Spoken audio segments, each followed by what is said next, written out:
Hello दोस्तों, नमस्ते, प्रणाम। हम किरण शर्मा, हम मंजू शर्मा अपना यूट्यूब चैनल पर सबके स्वागत करै छी। यूट्यूब फैमिली के सबके नमस्ते प्रणाम करै छी। हम प्रणाम करै छी। हम देवरानी जेठानी मिल के जा रहल छी होली के गीत गाबऽ, खास कर भौजी सबके लेल। अहाँ सब जरूर सुनब, कमेंट करके जरूर बताएब। बहुत प्यारा, मजेदार, धमकदार गीत छै। अहाँ सब कमेंट करके जरूर बताएब गीत केहन लागल। होलिया में चमके भौजी के देहिया। होलिया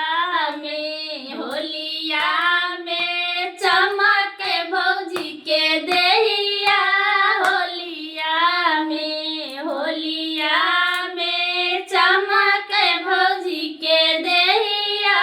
होलिया में के ओकर रंगई लाल पीरे सरिया। के ओकर रंगई लाल पीरे सरिया।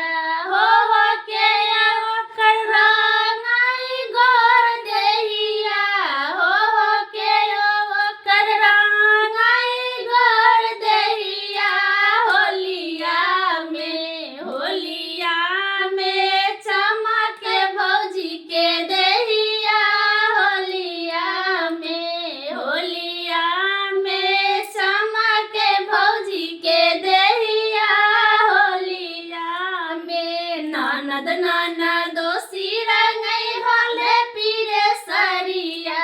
ननद दोषी रंगई लाल पीरे सरिया। हो देवरा रंगाई ओकर गोर गलिया। हो देवरा रंगाई ओकर गोर गलिया।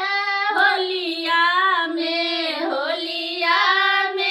चमके भौजी के देहिया। होलिया में चमके भौजी के देहिया। होलिया में के ओकर रंगई गोरे गोरबदनिया।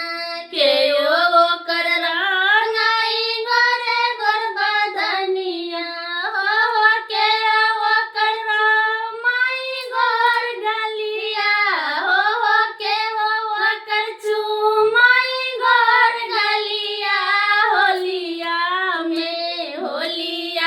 में चमके भौजी के देहिया।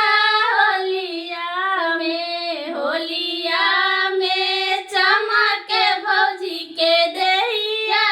होलिया में नानी सदरो गरंगई गोरे गोरबदनिया। पुलिस सदरो